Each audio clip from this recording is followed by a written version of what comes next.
British advanced pain clinic, నొప్పి మాయం, surgery దూరం. For appointments 9155515563.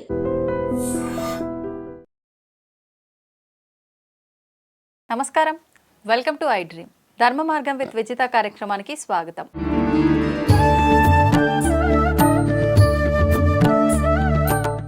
ప్రస్తుతం మనతో పాటు ఉన్నారు ప్రముఖ ఆధ్యాత్మికవేత్త, జ్యోతిష్య పండితులు బ్రహ్మశ్రీ వీరాపురపు సుబ్రహ్మణ్య స్వామి గారు. ఇప్పుడు వారితో మాట్లాడి మరిన్ని విషయాలు తెలుసుకునే ప్రయత్నం చేద్దాం.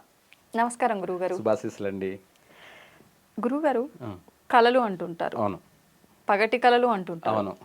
పగటి కళలు అంటే మనం పగటిపూట పడుకున్నప్పుడు కనే కళలా, లేదు అంటే నేను అలా అవ్వాలి, ఇలా అవ్వాలి, ఇలా మాట్లాడుకునే మాటలా? ఇది పక్కన పెడితే అసలు కళల విషయానికి వస్తే రకరకాల కళలు వస్తుంటాయి. కొన్ని సందర్భాల్లో గుర్తుంటాయి, కొన్ని సందర్భాల్లో గుర్తుండవు. కొన్నిసార్లు ఈ రోజు ఏదైతే విధానం మనం పొద్దున్న లేచిన దగ్గర నుంచి పడుకునే వరకు ఆచరించినామో దానికి సంబంధించిన విధానానికి సంబంధించి ఏదో ఒక కళ రూపంలో వస్తుంది. కొన్నిసార్లు ఒక్కొక్కసారి ముందు ఏదైనా జరగబోతుంటే అది కళ రూపంలో వచ్చి భయపడిపోతుంటాము. కొన్ని సందర్భాల్లో ఎవరో చనిపోయినట్టు, కొన్ని సందర్భాల్లో ఎవరికో పెళ్ళైనట్టు, ఏదేదో ఇంకా మొత్తానికి ఒక హద్దు అనేది ఉండదు వాటికి. ఏదైతే ఏంటి మొత్తానికి కళ్ళన్నీ వస్తూ ఉంటాయి. నిజంగా ఈ కళలు వచ్చినప్పుడు చాలా మంది భయపడుతుంటారు కూడా. భయంకరమైన కళ్ళు వచ్చినప్పుడు, ఎవరికైనా ఏదైనా ప్రమాదం జరిగిందని వచ్చినప్పుడు, అరే ఇలా అయింది ఏంటి, వాళ్ళకి ఏమైనా అయిపోతుందేమో ఇలా. నిజంగా అసలు ఈ కళలు అనేది నమ్మొచ్చు అంటారా? 100% వాస్తవం. ఇప్పుడు ఈ కళలను మనము ఈ కళలు కంటున్నాం కదా, పగటి కళలని కానీ రాత్రి కళలని కానీ, ఈ కళలను బట్టి సినిమా డ్రీమ్స్ వచ్చేసింది. సినిమా డ్రీమ్, అవును. దీనికి ప్రేరణ ఆధారం ఏంటంటే పగటి కళలు అన్నాం కదా. పగటి కళలు కూడా మనం మామూలుగా ఇలాగే ఉంటాము, స్పృహలో ఉన్నప్పుడు మామూలుగానే ఉంటాము. ఆయన మనకు స్క్రీన్ మీద కనిపించినట్టు కనిపిస్తూ ఉంటుంది, జరగబోయేటి చాలా మందికి. అంటే చాలా మందికి అంటే అందరికీ కాదు, ఆ జాతకులకి మాత్రమే. ఏ జాతకులు? ఆ జాతకులు అనే చెప్పేదానికన్నా చంద్ర కళలు అంటారు. చంద్ర కళలు, చంద్రుడు వచ్చేసి లగ్నంలో ఉన్న, లేదు మిథున లగ్నమై లేదా కన్యా లగ్నమై ఆ లగ్నంలో చంద్రుడున్నా, లేదు లగ్నం మిథున లగ్నం లేదా మేష లగ్నం లేదా మిథున లగ్నం, కన్యా లగ్నం, ఈ లగ్నాలలో బుధుడు ఉండి జన్మించిన, లేదంటే గురువు ఉండి జన్మించిన, లేదా శుక్రుడిని జన్మించిన, ఆ పుట్టిన సమయం అంటారు దాన్ని, టైం. ఆ టయాన్ని బట్టి, లేదు మిథున లగ్నమై అందులో రాహు ఉన్నా, లేదు కేతు ఉన్నా కూడాను, ఇక్కడ ఏమవుతుందంటే వాళ్ళ పుట్టిన సమయాన్ని బట్టి, వాళ్ళు జన్మించిన సమయం నుంచే ఇంకా స్టార్ట్ అవుతుంది. పుట్టిన కొద్ది గంటల తర్వాత నుంచే స్టార్ట్ అయిపోతుంది.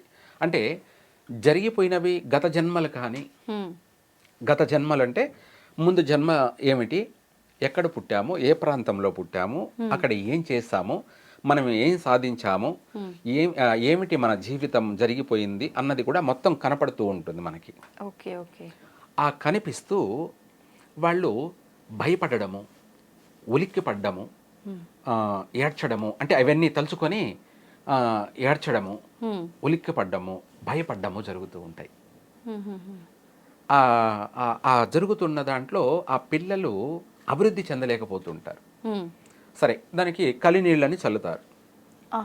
ఆ చల్లిన వాళ్ళ యొక్క ప్రభావం కూడా పుట్టిన కలినీళ్ళని చల్లుతారు. ఆ చల్లిన ప్రభావం అయినా కూడాను కొంతవరకు వాళ్ళు ప్రశాంతంగా ఉంటారు, కానీ అవి తరచు వస్తూ ఉంటాయి. సరే, పెరిగిన తర్వాత, పెద్ద అయిన తర్వాత కూడా మనకు కళలు వస్తూ ఉంటాయి. ఆ కళలు ఏంటంటే, ఏదైనా సరే జరగబోయేది మనకు ఈరోజు కళలో కనిపిస్తుంది. ఈరోజు కళలో మనకి ఏదైతే వచ్చిందో దానికి సమయం కూడా ఉంటుంది. ప్రతి కళ జరగదు, మళ్ళీ మనకు కనిపిస్తూనే ఉంటాయి, కళలు వస్తూనే ఉంటాయి. పగలు మనం కూర్చొని ఉన్న కళలు వస్తూనే ఉంటాయి, పగటి కళ. లేదు, రాత్రి నిద్రపోతున్నా కూడా రాత్రి కళలు వస్తుంటాయి. వచ్చిన కళలన్నీ జరగవు. కొంతమందికి అయితే కళలు వస్తూనే ఉంటాయి, కొంతమందికి ఏంటంటే అప్పుడప్పుడు వస్తూ ఉంటాయి. ఇక్కడ సమయ సందర్భం, మనకు వచ్చినటువంటి టైం, దాన్ని గుడ్ టైం, బ్యాడ్ టైం, ఆ వచ్చిన సమయాన్ని బట్టి జరగాల్సింది జరిగి తీరుతూ ఉంటుంది. కానీ మనకు ఆ మెసేజ్ ముందే వచ్చేస్తుంది, తెలిసిపోతుంది, తెలియచేస్తాడు. జరగబోయేదాన్ని కళలో మెసేజ్ అనేది వచ్చేస్తుంది. ఆ కళలో మనకు కనిపిస్తుంది.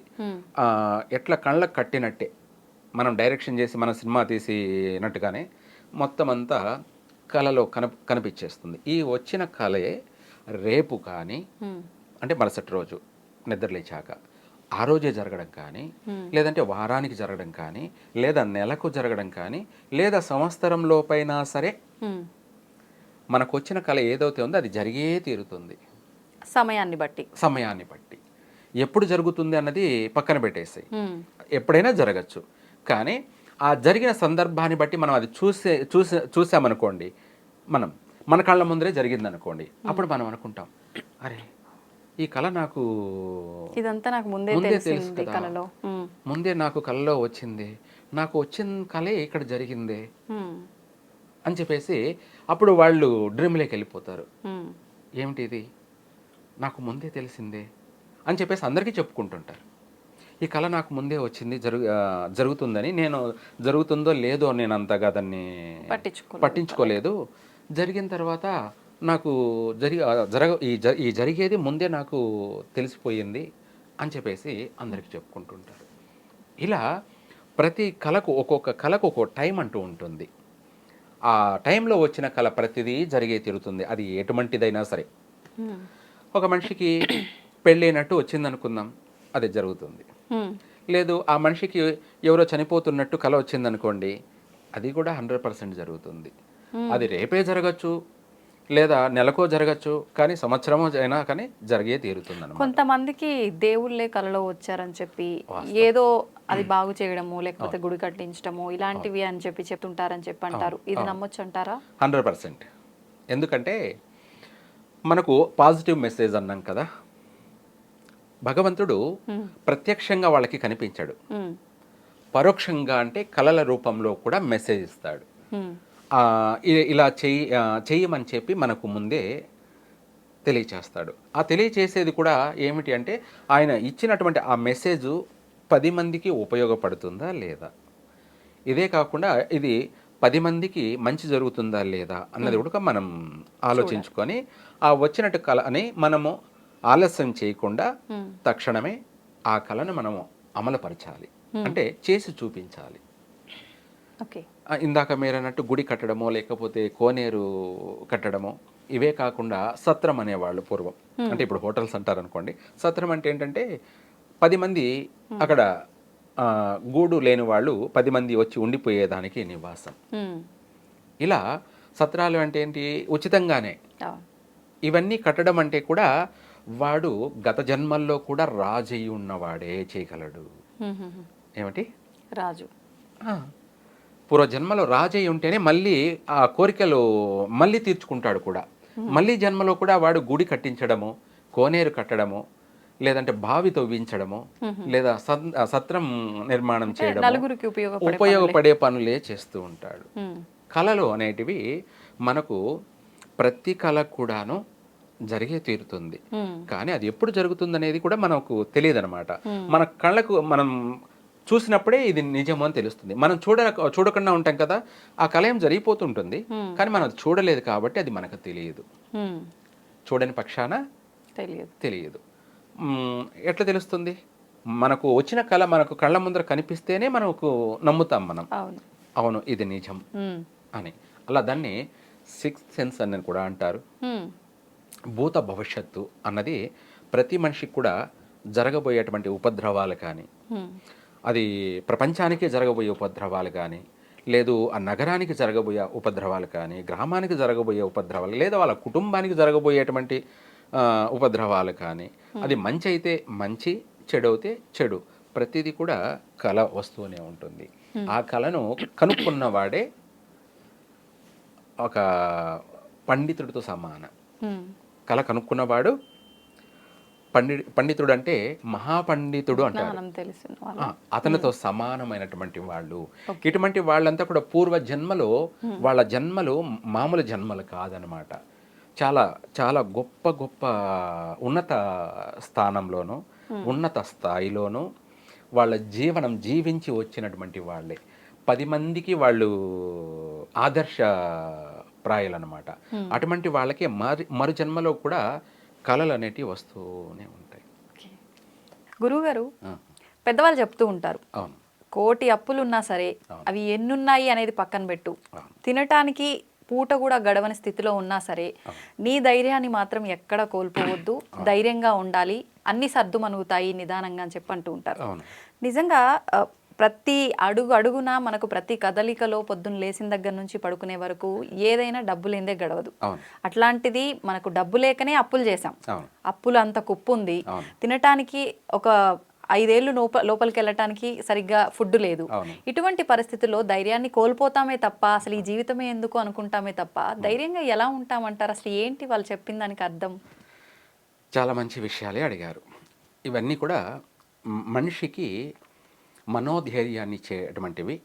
మనోధైర్యం అంటే బ్రతక నేర్చిన వాడు అంటారు కదా. అవును. బ్రతక నేర్చిన వాడు అంటే ఏంటంటే ఒకరు చెప్పాల్సిన అవసరం లేదు.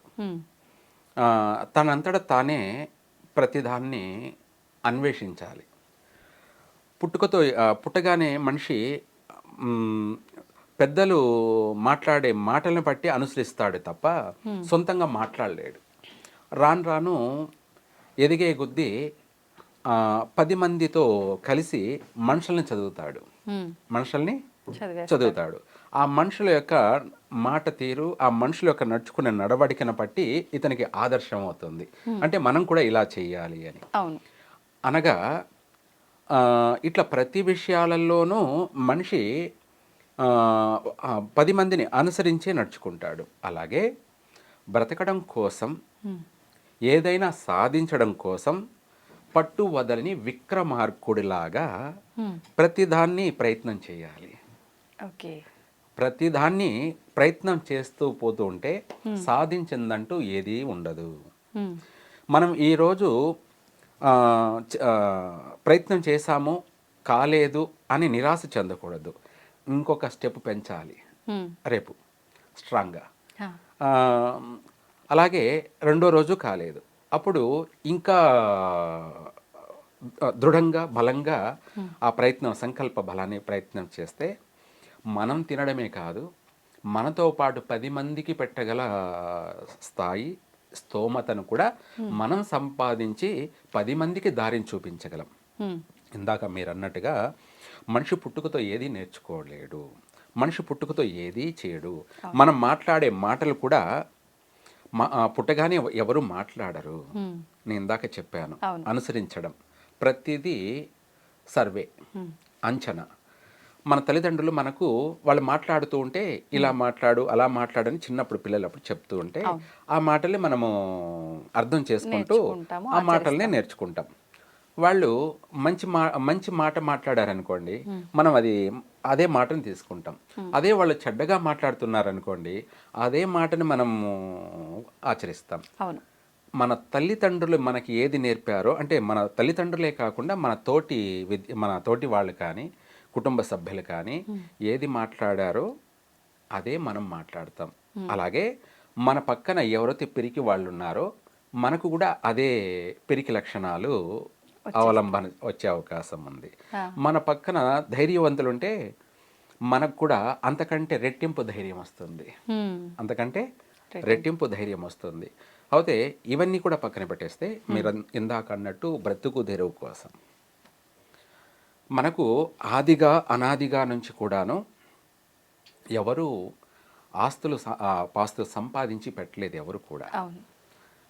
ప్రతి ఒక్కరూ కష్టే పలి అంటే ఇంకా చెప్పాలంటే నేను చిన్నప్పుడు వాస్తవంగా వస్తువు మార్పిడి ఉండేది. వస్తువు మార్పిడి అంటే ప్రతిదానికి డబ్బులు తీసుకుపోయి కొనేది కాదు.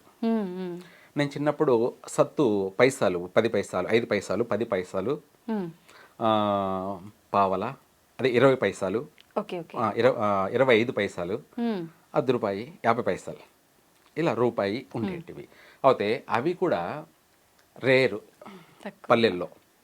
మేము ఏదన్నా కొనుక్కోవాలంటే మనకు పండిన ఒడ్లు కానీ, రాగులు కానీ, సొద్దలు కానీ ఇలాంటివి స్వాల, సేరు, 2 సేర్లు అవి తీసుకువెళ్ళేది ఒడ్లు. మనం ఇచ్చేది. ఐస్ కావాలంటే ఐస్ క్రీమ్ కావాలంటే ఐస్ క్రీము, ఇంకా మనం గుగ్గుళ్ళు అంటారు, రకరకాలైనటువంటి నిప్పట్లు అని చెప్పేసి ఏదైనా వస్తువులు మనకు కావాల్సినవన్నీ కూడా చాక్లెట్లు, బిస్కెట్లు, ఇవన్నీ కూడా ఇవి వేసి తెచ్చుకునేవాళ్ళు. అంటే డబ్బు ఇచ్చే కొనుక్కోవడం కాదు, మన దగ్గర ఏదైతే ఉందో దాన్ని ఇచ్చి కూడా మనకు కావాల్సిన వస్తువు తెచ్చుకోవడం. అవును, ఇదే ఉండేది. అప్పుడు చిన్నప్పుడు డబ్బులు తెలియదు. ఓకే ఓకే, డబ్బులు తెలియదు. అదే ఆ రోజులే బాగుండేవేమో. మరి చాలా ఆనందంగా ఉండేది. అదే కదా, మనకు కావాల్సినవి పండుతాయి కాబట్టి మనం పండించుకుంటాం కాబట్టి. ఎందుకంటే అప్పుడు చెరువుల కింద పంటలు ఉండేటివి, మనమేమి బోర్లు వేసి మోటార్లు పెట్టి కరెంటు ఇవన్నీ లేవు కదా. కరెంటు ఎప్పుడు వచ్చింది, విద్యుత్ ఎప్పుడు వచ్చింది, బోర్లు ఎప్పుడు వచ్చాయి అనేది మనం ప్రతిదీ సర్వే. అయితే ముందు చెరువులు, ఆ చెరువుల నుంచి మనకు ఒక సంవత్సరంలో 2 పంటలు వస్తాయి. 2 పంటలు అంటే దాదాపు 30 బస్తాలు, ఒక పంటకి 30 బస్తాలు, 20 బస్తాలు ఇలా వచ్చేటివి. సంవత్సరం కల్లా వచ్చేటప్పటికి 30 బస్తాలు పంటకి వేసుకుంటే 60 బస్తాలు వడ్లు వచ్చేటివి. నువ్వు సంవత్సరం తరబడి రోజు ఇంట్లో 20 మంది కాకపోతే 50 మంది తిన్నా తరగదు. అనగా ఇంకా మనకు పంటకు సంబంధించి అదొకటే కాకుండా మిగతా ఎట్సెట్రా అన్నీ కూడా అందుబాటులో దొరికేటివి. అప్పుడు డబ్బులతోనే డబ్బులే జీవితం, డబ్బు లేకపోతే జీవించలేము, డబ్బు లేకపోతే బ్రతకలేము అన్నమాట పొరపాటు. డబ్బు లేకుండా ప్రపంచంలో ప్రతి మానవుడు జీవించవచ్చు. ఇప్పుడు కాదు, ఇప్పుడైనా జీవించవచ్చు, కానీ మనం చేసుకున్న క్రియేటివిటీ ఇది. లేకుండా కూడా జీవించవచ్చు. ఆ రోజులు ప్రతి మనిషిలో మార్పు వస్తే జరుగుతుంది తప్ప ఏ ఒక్కరిలో మార్పు వస్తే జరగదు. అయితే ధనం ఇదం మూలం జగత్.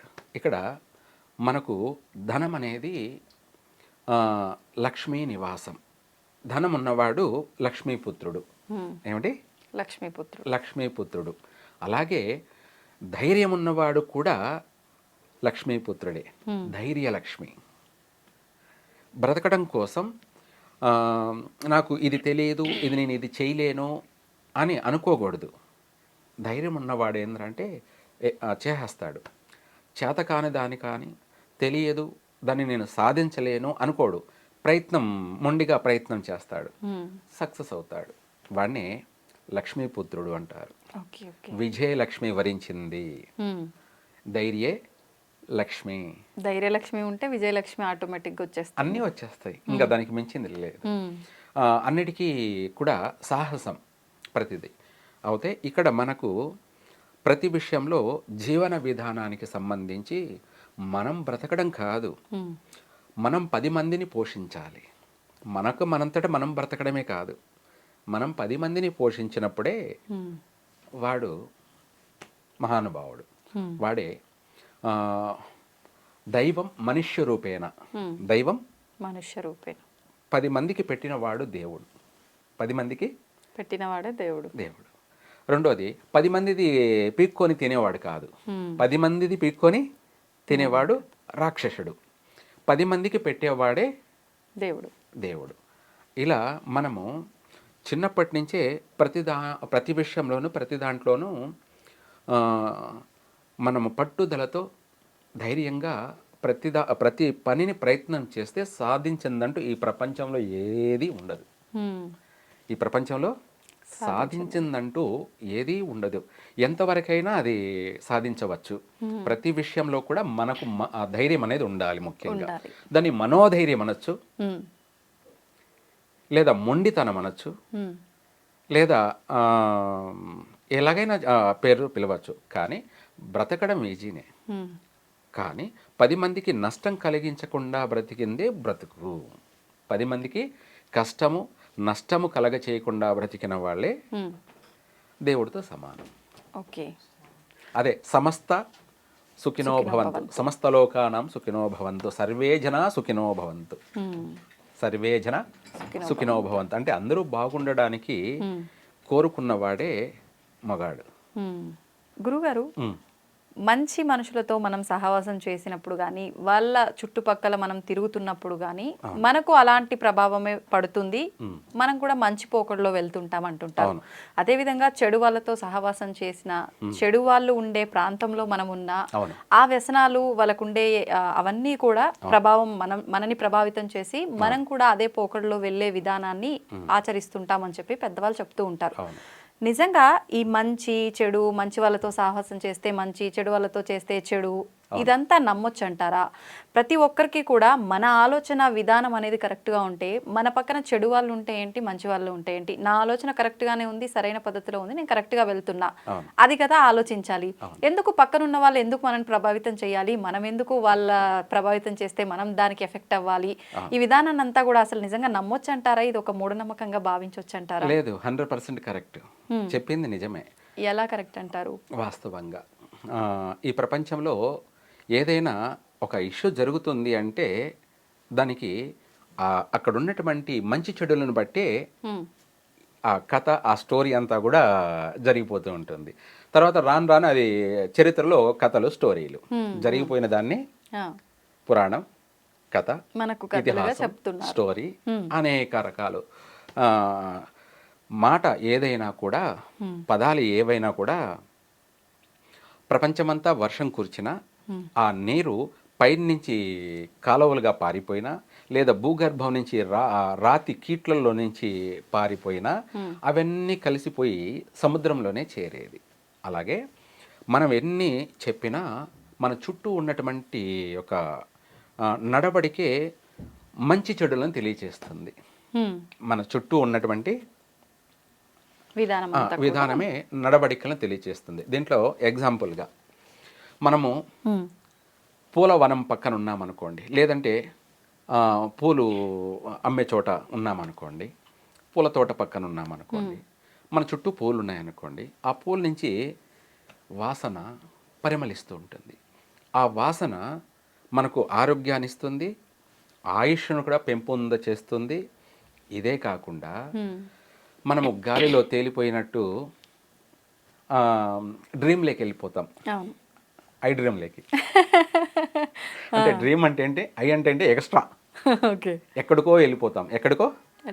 అంటే ఆలోచన, మనసు తేలికగా, ప్రశాంతంగా, ఊహల్లో, ప్రపంచపు అంచుల్లోనూ అన్నట్టు, పైన మనం ఫ్లైట్లో వెళ్తుంటే ఎలా ఉంటుందో అంతకంటే ఇంకా ఎక్కువగా ఏదో తెలియనటువంటి ఒక పాజిటివ్ ఎనర్జీ, మన ఊహలు, మన డ్రీమ్స్ అనేది అలా తీసుకెళ్ళిపోతూ ఉంటాయి. ఆ పూల వాసన అనేది మనకు తెలివి, జ్ఞానాన్ని పెంపొంద చేస్తూ ఆనందాన్ని పొందేలాగా, సంతోషంతో నిండినటువంటి జీవితాన్ని గడిపేలాగా, ఆనందము, సంతోషము అనే ఒక పాజిటివ్ గాలి మనకు వస్తుంది. మనిషికి అనేక వాటిపైన కోరికలు కలుగుతాయి. అనేక కోరికలు అంటే ఒంటరిగా ఉన్నాడు అనుకో, పూల పక్కన తోడు కావాలనే ఆలోచన కలుగుతుంది. అలాగే ప్రతి విషయంలో కూడా మంచి ఆలోచనలు పెంపొంద చేస్తుంది. అదే డ్రైనేజీ పక్కన ఉన్నామనుకోండి, ఆ డ్రైనేజీ నుంచి వచ్చే వాసన ఎలా ఉంటుంది, దుర్వాసన. మనము ఆ వాసనను భరించలేము, దాన్ని మనం పీల్చడానికి కూడా ఒప్పుకోము. ఎందుకంటే ఆ పీల్చే అటువంటి గాలి నుంచి సూక్ష్మ క్రిములు వచ్చేస్తాయి. ఆ గాలిలో మనకు కనిపించినటువంటి క్రిములు, ఆ వాసనను మనం చాలాసేపు మనం ఆ గాలిని పీల్చామంటే తద్వారా అనారోగ్యాలు సంభవిస్తాయి, ఆయుష్ కూడా క్షీణిస్తుంది. ఇవే కాకుండా మన మైండ్ వచ్చేసి నెగిటివ్ ఆలోచనలకి, చెడు ఆలోచనలకి ప్రేరేపణ చేసే అవకాశం ఉంటుంది. ఇదే కాదనుకుంటే మనిషికి జీవితం పైన విరక్తి చెందేలా ఉంటుంది. అది నెగిటివే. మనిషికి జీవితం పైన విరక్తి అంటే ఎందుకు ఈ బ్రతుకు అన్న ఆలోచన కూడా నెగిటివే. ఎందుకంటే దానికి జీవం లేదు, అంటే దానికి ఇంకా కోరిక లేదు. కాబట్టి అనేక అనర్థాలకు దారితీస్తుంది. ఇక్కడ చెడ్డవాడు, మంచివాడు మనకు తోడుగా ఉన్నాడనుకో, వాడి జీవితంలో మంచి చెడులు, తెలిసి తెలియని విషయాలు, ఏది చెయ్యాలి ఏది చేయకూడదు, మంచి ఏది, చెడు ఏది, మనం మాట్లాడే మాట కూడా, మన మాట తీరును కూడా అలా మాట్లాడకూడదు, ఇలా మాట్లాడాలి అని ప్రతి విషయంలో కూడా మనకు ఒక కరెక్షన్ చేసుకుంటూ మన జీవితానికి నేర్పిస్తూ ఎలా మాట్లాడాలో ఎలా మాట్లాడకూడదో కూడా తెలియచేస్తూ, ఎలా నడుచుకోవాలో ఎలా నడవకూడదో అని కూడా మనకు తెలియచేస్తూ, మనకు ఒక దిక్చూచి, ఈ సూర్యుడు ఉదయించి తూర్పున పడవన్న ఎలాగ అస్తమిస్తున్నాడు అలా ఒక దిక్చూచి, మంచివాడుంటే అన్ని మంచి మార్గాలకే దారితీస్తుంది. జీవితాంతం కూడాను అది ఒక ప్రేమ అనే బంధంలో ఒకరికి ఒకరు తోడు నీడగా, ఎటువంటి చెడు ఆలోచనలు చెడు పనులకి అవకాశం ఇవ్వకుండా, తావివ్వకుండా, అలాగే ప్రతి రంగంలోనూ చక్కగా వాళ్ళు దేశానికి ఆదర్శంగా, ఆ గ్రామానికి కానీ నగరానికి కానీ దేశానికి కూడా వాళ్ళు ఆదర్శంగా నిలబడతారు. అటువంటి వాళ్ళని గురువులు అయితే గురువులుగాను, లేదంటే వాళ్ళని దేవుళ్ళుగా కూడా పరిగణలోకి తీసుకునే అంతటి వాళ్ళ నడవడిక ఉంటుంది. అలాగే చెడ్డవాడు అనుకున్నాం, చెడ్డవాడు ఉన్నాడు అనుకో, మనం మంచి పని చేస్తున్నాం అనుకో, వాడు ఓర్వలేడు. ఎందుకంటే నువ్వు చేసే మంచిదే, నువ్వు మంచి పనే చేస్తున్నావు, కానీ వాడు ఎందుకు ఓర్వడంటే వీడు మంచి పని చేస్తే వాడి క్రెడిట్ అంతా వాడికి వస్తుంది పబ్లిక్లో. అంతే. అదే వీడికి లాభం ఏమిటి? ఎవరికి? చెడ్డవాడికి.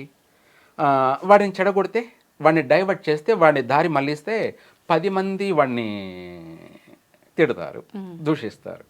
అప్పుడు వాడు బ్యాడ్ అయితే అది వీడికి ఆనందం, సంతోషం, చెప్పలేనంత వాడికి బూస్ట్ అనమాట.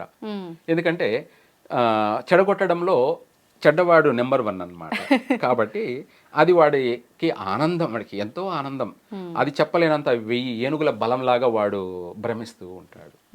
వాడు చెడిపోతాడు, వీడు చెడిపోతాడని కూడా వీడికి తెలియదు. అదే చెడగొట్టకురా చెడిపోయేవు అంటే చెడపకురా చెడిపోయేవు. అలా వాడిని చెడగొడతాడు, వాడు చెడిపోవడమే కాదు, మంచివాడిని చెడగొట్టడం వల్ల వీడు కూడా చెడిపోతాడు. రెండూ జరుగుతాయి. అంటే ఆలోచన ఏంటంటే వాడు ప్రతి విషయంలోనూ చెడగొడుతూ ఉంటాడు.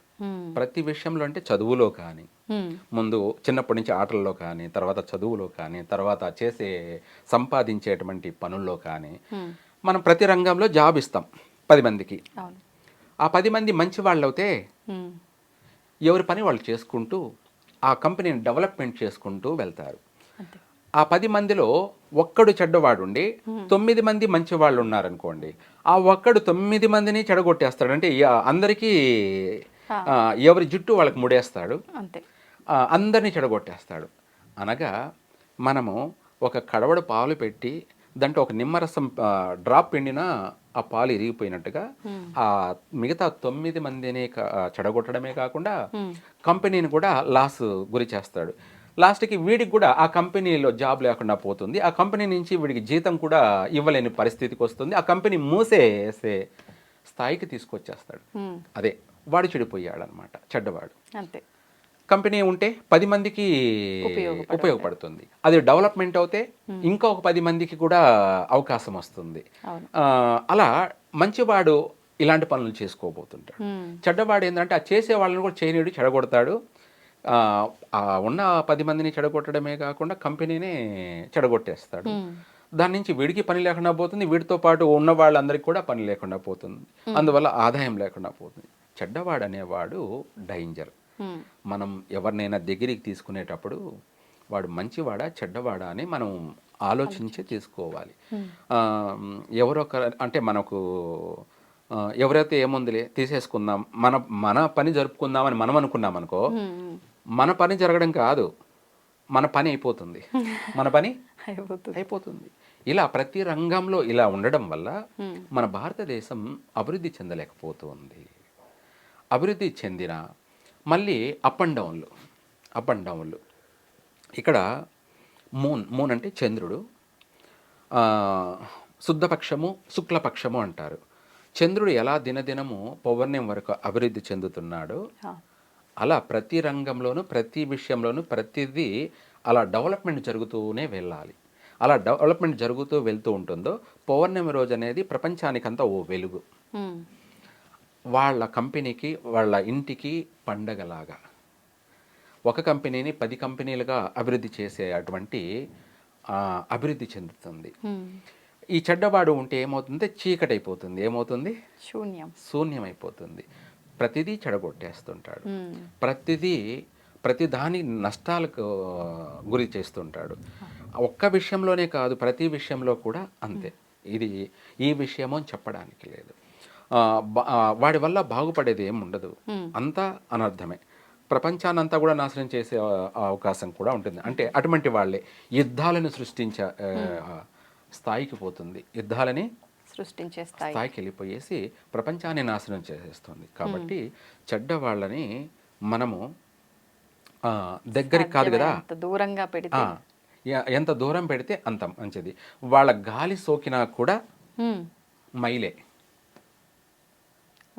ఇక్కడ మనిషి, ప్రపంచంలో ఉన్నటువంటి మనుషులంతా ఒకటే, ఆత్మ పరమాత్మ, ఆత్మ పరమాత్మ, అందరూ మనుషులంతా ఒకటే, మనిషే. కానీ వాళ్ళ యొక్క నడవడిక, వాళ్ళ ప్రవర్తనను బట్టి వాళ్ళు మంచి ఆలోచన చేస్తూ మంచి 10 మందికి ఉపయోగపడే చేసేవాళ్లే మంచి రిచ్ పర్సన్స్. 10 మందికి నష్టం కలగచేసేవాళ్ళు చండాల, ఏమంటారు? చండాలరు అంటారు. అంటే అంతా నాశనం చేస్తుంటారు. కాబట్టి అందుకనేసి ప్రతి విషయంలో మంచి చెడు అనేది ఉండనే ఉంటుంది. ప్రపంచం అంతా అభివృద్ధి చెందాలంటే మన ఆలోచన బట్టే ప్రపంచం అభివృద్ధి చెందుతుంది. మనం అభివృద్ధి చెందుతాం, మన చుట్టుపక్కల వాళ్ళందరూ అభివృద్ధి చెందుతారు, ప్రపంచం అంతా అభివృద్ధి చెందుతూనే వెళ్తూ ఉంటుంది. అదే మంచి చెడులు, నెగటివ్. ఇందాక ఇక్కడ మనిషి యొక్క ఆలోచన, మనిషి యొక్క తీరు, మనిషి యొక్క నడవడిక, ప్రవర్తనను బట్టి ప్రపంచం అంతా కూడా డెవలప్మెంట్ అనేది జరుగుతూ ఉంటుంది. వాళ్ళ ఆలోచన, అన్ని ఆలోచన అయితే అది ఎక్కడ వేసిన గొంగడి అక్కడే ఉంటుంది. అది డెవలప్మెంట్ కాదు. అలా అనేసి డౌన్ అయిపోదు, అలాగే ఉంటుంది. ఇంకా ఎక్కువ మాట్లాడితే అది డౌనే అయిపోతుంది, గ్రౌండ్లోకి వెళ్ళిపోతుంది. ఇలా మనిషి, మన చుట్టుపక్కల ఉన్నటువంటి వాతావరణమే మన యొక్క అభివృద్ధి. ధన్యవాదాలండి. సర్వే జన సుఖినో భవంతు.